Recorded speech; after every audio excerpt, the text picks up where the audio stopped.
The morning everything fell apart started like any other Tuesday. I was sitting at the kitchen table of the old Victorian house on Maple Street, nursing my second cup of coffee and scrolling through job listings on my laptop. The autumn light filtered through the gauze curtains Mom had hung 20 years ago, casting everything in that golden hue that made even our outdated kitchen look warm and inviting. The smell of toast lingered in the air, mixing with the faint scent of the lavender sachets Mom had tucked into every drawer and cabinet. Sarah's heels clicked against the hardwood floor as she descended the stairs, each step measured and deliberate. My sister had always been the punctual one, the organized one, the one who had her life mapped out in color-coded calendars and 5-year plans. At 35, she was 3 years older than me and never let me forget it. "We need to talk," she announced, not bothering with a good morning. Her voice carried that crisp, professional tone she'd perfected during her years as a corporate lawyer. She was already dressed for work in her charcoal gray suit, her auburn hair pulled back in a perfect chignon that wouldn't dare let a strand escape. I looked up from my laptop, taking in her expression. Sarah's green eyes, the same shade as mine, inherited from Dad, were cold and calculating. This wasn't going to be a casual conversation about whose turn it was to take out the trash. "Good morning to you too, sis," I said, forcing lightness into my voice. "What's on your mind?" She pulled out the chair across from me, but didn't sit. Instead, she placed her hands on the back of it, gripping the worn wood like she was addressing a jury. "This arrangement isn't working anymore, Michael. You've been living here for 8 months now, and it's time you found your own place." The words hit me like a physical blow, even though part of me had been expecting this conversation for weeks. Ever since I'd lost my marketing job at the tech startup downtown and moved back into our childhood home, the tension between us had been building like pressure in a kettle. "Sarah, let me finish." She held up a manicured hand, the gesture sharp and final. "I know you've been going through a rough patch, and I've tried to be supportive, but I need my space. I need this house to feel like home again, not like I'm running a halfway house for my unemployed little brother." The words stung more than they should have. I set my coffee mug down carefully, buying myself a moment to process. The kitchen suddenly felt smaller, the walls pressing in. This was the same kitchen where we'd eaten countless bowls of cereal before school, where Mom had bandaged our scraped knees and listened to our problems, where Dad had taught us both to make his famous Sunday pancakes, standing behind us with his large hands guiding ours as we flipped them in the cast-iron skillet. "I've been looking for work every day," I said quietly. "You know that." "I know you have," Sarah replied, and for a moment her voice softened with something that might have been sympathy. "But the market is tough right now, and you could be looking for months. I can't put my life on hold indefinitely." I studied her face, searching for some crack in the facade, some hint of the sister who used to sneak into my room during thunderstorms when we were kids. But that Sarah seemed as distant as our parents, buried 6 feet under in Greenwood Cemetery. "What exactly are you saying?" I asked, though I knew the answer. "I'm saying you have 30 days to find somewhere else to live." She finally sat down, smoothing her skirt with mechanical precision. "I've already spoken to a real estate agent about putting the house on the market. The neighborhood has gentrified significantly in the past few years, and I can get a good price for it." My blood went cold. "You want to sell Mom and Dad's house?" "It's not Mom and Dad's house anymore, Michael. They've been gone for 2 years. It's my house now, and I need to make practical decisions about my future. I can't afford to maintain this place on sentiment alone." The casual way she dismissed our parents' memory, the clinical detachment in her voice, it was like watching someone I'd never met wearing my sister's face. I felt anger rising in my chest, hot and sudden. "Sentiment?" I stood up abruptly, my chair scraping against the floor. "This is our family home, Sarah. This is where we grew up, where Mom taught us to bake, where Dad showed us how to fix a leaky faucet. You want to sell it to some developer who'll probably tear it down and build condos. I want to sell it to someone who can appreciate it and afford to maintain it properly," she said coolly. "This house is too big for one person, and it needs significant updates. The plumbing is old, the roof needs work, and the heating system is from the Carter administration. I'm drowning in maintenance costs and property taxes." I paced to the window, staring out at the maple tree in the backyard that Dad had planted when Sarah was born. Its leaves were just beginning to turn, patches of gold and red among the green. In a few weeks, I'd be raking those leaves just like I had every fall since I was tall enough to hold a rake. Except maybe I wouldn't be here to do it. I could help with the costs, I offered, turning back to her. Once I find work. With what money? The question was blunt, cutting. You've been living off your savings for months, and I know they're almost gone. You haven't even been able to contribute to groceries consistently. The shame burned in my throat. She was right, of course. My severance package from the startup had seemed generous at first, but 8 months of job hunting in a brutal market had whittled it down to almost nothing. I'd been living like a teenager again, asking Sarah to spot me for gas money and groceries, watching her face tighten with irritation each time. Look, Sarah continued, her tone shifting to something that might have been intended as gentle. I'm not trying to be cruel, but we're both adults, and we need to face reality. You can't live here indefinitely, and I can't support both of us on my salary forever. I never asked you to support me, I said, the words coming out sharper than I'd intended.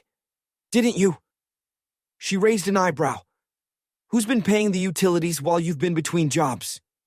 Who bought groceries last week when your card got declined at the store? Who's been covering your share of the property taxes and homeowner's insurance? Each question was a dart aimed at my pride, and they all found their mark. I wanted to argue, to defend myself, but the truth was a weight pressing down on my shoulders. I had been dependent on her, like a child. I'll find something soon, I said weakly. Maybe you will, Sarah agreed. But you'll find it faster if you have some real motivation. Having a comfortable fallback plan isn't helping you take the necessary risks to get your career back on track. I laughed, but there was no humor in it. So you're evicting me for my own good? How thoughtful. Don't be dramatic, Michael. I'm not evicting you. I'm giving you a reasonable timeline to make other arrangements. She glanced at her watch, a sleek silver piece that probably cost more than I'd spent on food in the past month. I need to get to the office. We can discuss the details tonight, but my decision is final. She stood and gathered her purse and briefcase from the counter, moving with the brisk efficiency that had served her so well in the corporate world. At the kitchen doorway, she paused. For what it's worth, I do think this will be good for both of us. You need to rebuild your independence, and I need to start fresh. This house has too many ghosts. After she left, the silence in the kitchen was deafening. I slumped back into my chair, staring at the place where she'd been sitting. The morning light had shifted, and the golden glow was gone, replaced by the harsh clarity of full daylight that revealed every worn spot on the linoleum, every scratch on the old wooden table. I thought about the past 8 months, trying to see them through Sarah's eyes. Had I really been that much of a burden? Yes, I'd lost my job when the startup went under, but that wasn't exactly uncommon in the tech world. I'd been a senior marketing manager, making good money, building what I thought was a solid career. The layoffs had come suddenly, a strategic restructuring that eliminated half the company overnight. Coming back to the family house had seemed like the logical choice. Sarah had moved in 2 years ago, when Mom finally succumbed to the lung cancer that had been eating away at her for months. Dad had followed 6 weeks later, his heart giving out from what the doctors politely called complications from grief.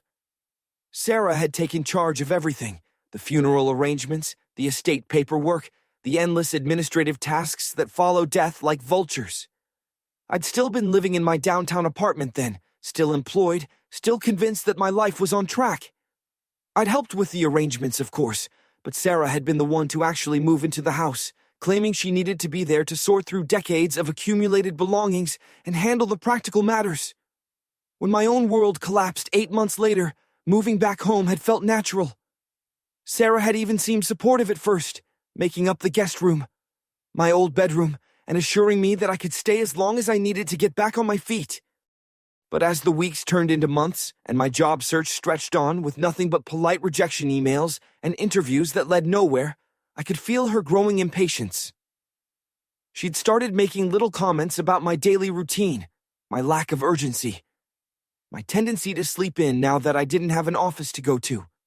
The supportive sister had gradually transformed into a disappointed parent, watching her adult child fail to launch. The worst part was, I couldn't entirely blame her.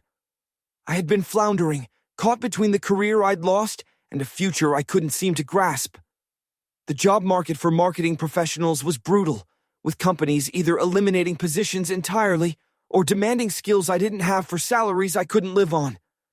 I'd sent out hundreds of applications, gone on dozens of interviews, even considered positions that would have been steps backward just to get something, anything, on the books. But none of that mattered now. Sarah wanted me gone, and she had every right to make that demand. It was her house, after all. Or was it? The thought came to me suddenly, unexpectedly, like a half-remembered dream surfacing in the daylight. I pushed my laptop aside and walked upstairs to Mom and Dad's bedroom. Sarah's bedroom now. She'd redecorated completely, replacing Mom's floral wallpaper with neutral paint and Dad's heavy wooden furniture with sleek modern pieces. But she'd kept Dad's old filing cabinet in the corner, the battered metal monster where he'd stored every important document they'd ever owned. Sarah had given me the combination months ago, when she'd asked me to help sort through the papers, separating the important documents from decades of old utility bills and warranty information for appliances they no longer owned. We'd worked through most of it together, but I remembered there were still some files we hadn't gotten to, stuff that seemed less urgent than the insurance paperwork and tax returns. The filing cabinet opened with a rusty squeal of protest. I rifled through the folders until I found the one labeled Real Estate in Dad's careful handwriting. Inside were the original purchase documents from 1978, refinancing paperwork from the early 2000s, and a thick manila envelope marked Estate Transfer. My hands were shaking as I opened the envelope. Inside were several legal documents, dense with the kind of language that required a law degree to parse, but one phrase jumped out at me, clear and unmistakable. Transfer on death deed. I sat down heavily on Sarah's bed, scanning the document. It was dated 3 years ago, shortly after Mom's diagnosis. The legal jargon was intimidating, but the essential facts were clear enough. The house, the property, everything. It had been transferred to both Sarah and me, as joint tenants with rights of survivorship. Both of us. Not just Sarah. I read the document twice more, then pulled out my phone and photographed every page.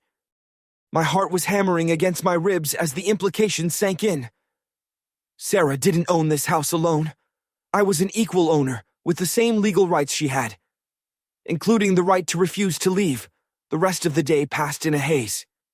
I researched transfer on death deeds online, read about joint tenancy laws, even called a legal aid hotline to confirm my understanding. Every source confirmed what the documents clearly stated. I owned half of this house, and Sarah couldn't unilaterally decide to sell it or kick me out. But why hadn't she mentioned this? Had she forgotten? The Sarah I knew was meticulous about legal details, the kind of person who read every line of every contract. It seemed impossible that she could have overlooked something this significant. Unless she hadn't overlooked it at all. The possibility that my sister had deliberately tried to deceive me was almost more shocking than discovering my ownership rights.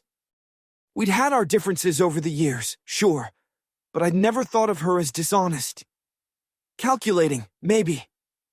Strategic, but not dishonest. By the time I heard her key in the front door that evening, I'd had hours to work myself into a state of righteous anger, mixed with hurt confusion. I was sitting at the kitchen table again, the deed document spread out in front of me like evidence at a crime scene. "How was your day?" Sarah asked as she entered, her tone carefully neutral. She'd probably been rehearsing for this conversation all day, preparing for whatever arguments I might throw at her. "Educational," I replied. She froze halfway to the refrigerator, something in my tone apparently alerting her to the shift in dynamics. Her eyes moved to the papers on the table, and I saw the exact moment when she recognized what they were. Her face went pale, then flushed red. "Where did you get those?" she asked quietly. "Dad's filing cabinet. You remember, the one you asked me to help you go through?" I kept my voice level, professional. If she wanted to play lawyer, I could play along. Interesting reading. Sarah set down her purse and briefcase with deliberate care, buying herself time to think. When she looked at me again, her expression had hardened into the mask I'd seen that morning. "I can explain," she said. "Please do." I leaned back in my chair, crossing my arms. "Because from where I'm sitting, it looks like you tried to con me into giving up my legal rights to a property I own half of. That's not—" She stopped, took a breath, tried again. "It's complicated, Michael. It seems pretty straightforward to me. Mom and Dad set up a transfer on death deed that gives both of us equal ownership of this house, which means you can't kick me out and you can't sell it without my consent." I tapped the documents with one finger. "Unless there's some legal nuance I'm missing." Sarah pulled out her chair and sat down slowly, like an old woman despite her 35 years. For the first time since I'd known her, she looked genuinely defeated. "You're right," she said finally. "You own half the house. So why didn't you tell me that this morning when you were ordering me to pack my bags?" She was quiet for a long moment, staring at her hands folded on the table. When she spoke, her voice was barely above a whisper. "Because I was hoping you wouldn't find out." The bald honesty of it hit me like a slap. I'd been expecting some kind of legal rationalization, some explanation about how the deed didn't mean what it seemed to mean. Instead, she just admitted to trying to deceive me. "Jesus, Sarah, why?" "Because I can't do this anymore." The words exploded out of her, sudden and raw. "I can't live in this house with you, watching you drift through your days without any real urgency about getting your life back together. I can't be the responsible one, the one holding everything together, while you sleep until noon and spend your afternoons playing video games like you're still in college." The accusation stung, because there was truth in it.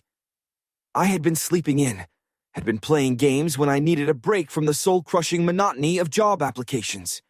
But her characterization felt unfair, reductive. "That's not all I've been doing, and you know it," I said. "I've been looking for work, constantly. The market is an excuse." She slammed her hand on the table, making the papers jump.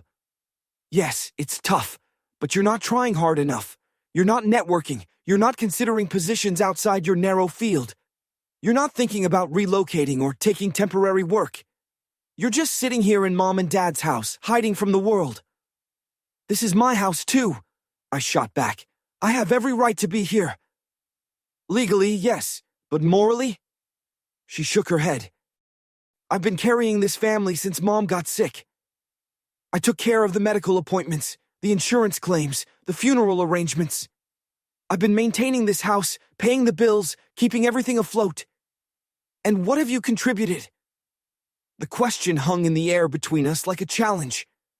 I wanted to list everything I'd done. The yard work, the grocery runs, the late-night conversations with Mom when she couldn't sleep, the times I'd spelled Sarah at Dad's bedside during his final weeks. But somehow, sitting there under her accusatory gaze, those contributions felt small and insufficient. "I helped," I said weakly. "You helped when it was convenient for you," Sarah corrected. "But when it came to the real responsibility, the day-to-day grind of adult life, where were you? You were living downtown in your trendy apartment, going to your trendy job, dating your trendy girlfriend, playing at being a grown-up while I dealt with the real world. That's not fair. I had my own life." "Exactly. You had your own life, and when it fell apart, you came running back here expecting me to fix it for you, just like when we were kids and you'd come crying to me when the bullies at school picked on you." The comparison was cruel and felt calculated to wound. I'd been a skinny, bookish kid who'd struggled with confidence, and Sarah had indeed been my protector more than once. But I wasn't that frightened child anymore, and she wasn't the wise big sister who could make everything better with a hug and a stolen cookie from Mom's jar. "So you decided to lie to me instead of having an honest conversation about your feelings." Sarah's composure cracked slightly. "I thought if you believed you had to leave, you'd finally get serious about rebuilding your life. I thought it would be the push you needed. You thought you'd manipulate me for my own good. I thought I'd do what I always do, take care of the practical problems that you're too immature to handle yourself. The words echoed in the sudden silence that followed. We stared at each other across the table, two adults who'd somehow reverted to the sibling dynamics of childhood. I could see the immediate regret in Sarah's eyes, the recognition that she'd gone too far, but the damage was done. "Get out," I said quietly. "Michael, get out of my house." I stood up, gathering the deed documents. "Since you want to talk about legal rights, let me remind you that as a joint tenant, I have the right to sole occupancy if I choose to exercise it. You can stay somewhere else tonight." "Don't be ridiculous. Where am I supposed to go?" "I don't know. Call one of those colleagues you're always having drinks with, book a hotel, sleep in your office. I honestly don't care." I headed toward the doorway, then turned back. "You can come back tomorrow evening to get some clothes and toiletries, but I want you out of here tonight." "You can't be serious." But I was serious, deadly serious. The betrayal cut deeper than I'd expected. This wasn't just about the house or the money. It was about trust, about the fundamental understanding between siblings that we'd have each other's backs no matter what. "I'm completely serious. You tried to con me out of my inheritance, Sarah. You were willing to let me think I was homeless and desperate rather than admit the truth. That's not taking care of practical problems. That's cold-blooded manipulation." I left her sitting at the kitchen table and went upstairs to my room. My room, not the guest room anymore. Through the window, I could hear her making phone calls, her voice tight with controlled panic as she tried to find somewhere to spend the night. An hour later, I heard the front door close and her car start in the driveway. The house felt different with Sarah gone. Not exactly peaceful, but definitely less tense. I made myself dinner, a simple pasta dish that Mom had taught me years ago, and ate it in the dining room instead of the kitchen. The formal dining room had always been reserved for holidays and special occasions, but tonight felt significant enough to warrant the good dishes. As I sat there surrounded by Mom's china cabinet and Dad's old books, I tried to process everything that had happened. The legal victory felt hollow compared to the personal cost. I'd won the battle but potentially lost my relationship with my sister, the only family I had left. But what choice had she given me? The more I thought about it, the more calculated her deception seemed. She was a lawyer. She knew exactly what those documents meant, knew exactly what rights I had. Her claim that she'd hoped I wouldn't find out wasn't just dishonest, it was professionally unethical. Over the next few days, Sarah texted occasionally curt messages about practical matters, requests to pick up specific items from her room, updates on her temporary living situation. She'd found a furnished apartment that rented by the month, she told me. Something temporary while she figured out her next move. I responded just as curtly, offering specific times when she could come by the house, keeping our interactions as businesslike as possible. Neither of us mentioned the elephant in the room. What were we going to do long-term? The answer came a week later, delivered via certified mail to make sure I couldn't ignore it. Sarah was petitioning the court for a partition sale of the property. In non-legal terms, she was asking a judge to force the sale of the house and split the proceeds between us.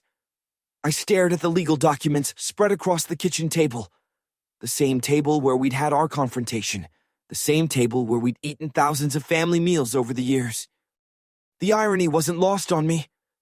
A partition sale would mean the end of everything. The house, the memories, the last physical connection to our parents. Sarah was willing to destroy it all rather than find a way to coexist. I called her immediately. "You got the papers," she said without preamble. "How could you do this? This house is all we have left of Mom and Dad. This house is a piece of real estate, Michael. Our parents are gone. Their memories aren't tied to a building. They are to me. Then buy me out." Her voice was cold, businesslike. "Get a mortgage, pay me fair market value for my half, and the house is yours." I almost laughed. With what job? What income? You know I can't qualify for a mortgage right now. Then we sell, and we both start fresh somewhere else. Or you could come home, and we could work out a way to live together like adults." The silence stretched so long, I thought she'd hung up.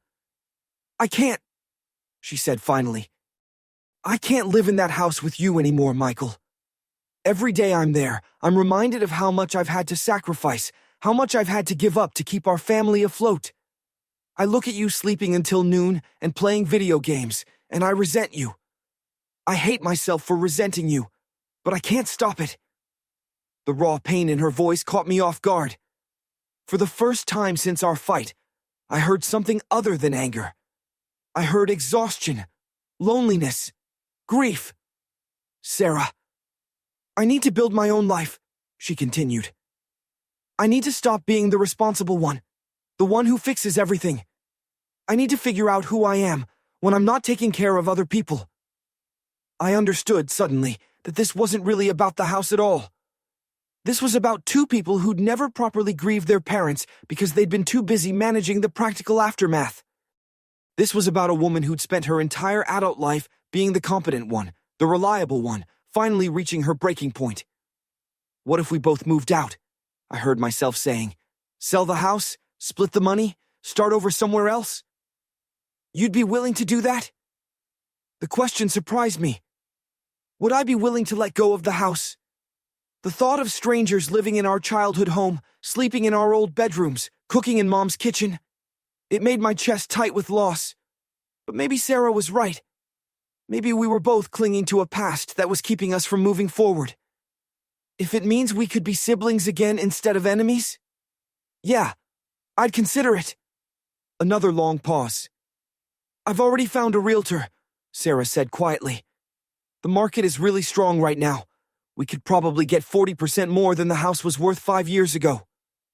"Jesus, you really have been planning this." "I've been planning it since the day I moved back in. I never intended this to be permanent, Michael. I just needed time to figure out the logistics." We talked for another hour, hashing out the details. The realtor would need both of our signatures on the listing agreement. We'd need to clean out decades of accumulated belongings, stage the house for showings, deal with the inevitable repairs and updates that buyers would demand. Most importantly, we'd need to find a way to work together without killing each other. The house sold in 3 weeks. The buyers were a young couple with 2 small children. Exactly the kind of family our parents would have wanted living there. They loved the original hardwood floors, the crown molding, the way the morning light filled the kitchen. They had plans for the backyard, talked about putting in a swing set under the maple tree where Sarah and I had played as kids. I was surprised by how much it hurt to sign the final papers. Even though I'd agreed to the sale, even though I knew it was the right decision, watching our childhood officially change hands felt like losing our parents all over again. Sarah and I split the proceeds exactly 50-50, just as the deed had specified. After paying off the remaining mortgage balance and the various fees associated with the sale, we each walked away with enough money to start over somewhere new. "What are you going to do?" Sarah asked as we stood on the front porch for the last time, keys handed over, papers signed. "I don't know yet," I admitted. "Maybe move somewhere with better job prospects. Maybe go back to school, learn some new skills. What about you?" "I got an offer from a firm in Portland, environmental law, which is what I always wanted to do before I got sidetracked into corporate work." She managed a small smile. "New city, new career, new start. That sounds perfect for you." We stood there awkwardly, two people who'd shared a childhood but couldn't figure out how to share an adult relationship. The new owners were inside, measuring for curtains and planning renovations, already making the house theirs. "I'm sorry," Sarah said suddenly. "About lying to you, about trying to manipulate you. That was wrong. I'm sorry too. For being a burden, for not pulling my weight." "You weren't a burden, Michael. You were just lost. And I didn't know how to help you find your way without feeling like I was enabling you to stay lost. Maybe we both needed to get lost for a while. Maybe that's the only way to figure out who we really are." She nodded, shouldering her purse. "Will you let me know where you end up?" I'd like to stay in touch if that's okay. I'd like that too. 6 months later, I was living in Austin, Texas, working for a nonprofit that helped small businesses with their marketing strategies. The pay wasn't great, but the work was meaningful, and I discovered a talent for helping people tell their stories in compelling ways. Sarah was in Portland, as planned, prosecuting companies that dumped chemicals in rivers and clear-cut old-growth forests. Her emails were full of energy and purpose in a way they hadn't been for years. We texted regularly now, sharing photos of our new apartments, our new cities, our new lives. Neither of us had replaced what we'd lost when we sold the house. That particular combination of history and comfort couldn't be replicated. But we'd each found something else. The freedom to define ourselves independent of family expectations and childhood roles. The check from the house sale was what had made it all possible. Without that financial cushion, I never would have been able to take the risk of moving to a new city, accepting a lower-paying job that offered more satisfaction than security. Sarah never would have been able to leave her high-stress corporate position for meaningful work that paid less but fed her soul. In the end, Mom and Dad's final gift to us hadn't just been a house. It had been the opportunity to become the people we were meant to be, rather than the people we'd been trapped into being by circumstance and sibling dynamics. The deed had been in both our names, but the real inheritance was the courage to write new deeds for our own lives. I still missed the house sometimes, especially in the fall when I saw maple trees beginning to turn. But I'd learned the difference between nostalgia and stagnation, between honoring the past and being imprisoned by it. Sarah had been right about one thing. We'd both needed to stop being the people we'd always been and figure out who we could become instead. We just needed to lose everything first to realize that losing everything could be the beginning of finding ourselves.